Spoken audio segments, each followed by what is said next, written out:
I took a night shift job that paid double. They told me one rule: never open the basement door after midnight. I wish I had listened. My name is Ethan. 3 months ago, I was drowning in debt. That's when I found a strange job posting online. Night security guard needed, old apartment building, immediate joining. The pay was too high for such an easy job. During the interview, the manager didn't ask about my experience.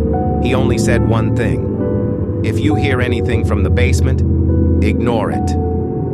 The building was old, cracked walls, flickering lights, and a basement door at the end of the hallway.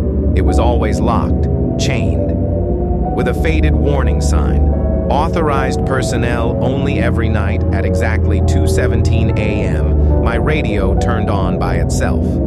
First, static, then breathing.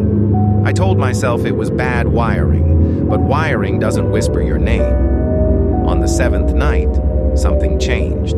I heard footsteps, slow, heavy. They were coming from behind the basement door, then knocking. 1 knock, 2 knocks, 3. My radio crackled again. This time, a voice whispered, "Let us out." The security cameras showed nothing, but the basement door was shaking. I remembered the rule: never open it after midnight. So I didn't. The next morning, I demanded answers. The manager finally told me the truth. 20 years ago, a fire broke out in the basement. 6 people were trapped. No one survived.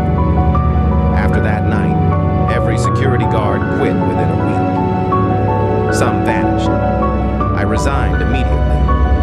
Last night, at exactly 2:17 a.m., I heard knocking on my apartment door. When I checked the peephole, there was no one there. Then my phone radio turned on by itself. A familiar voice whispered, "You forgot to lock the door."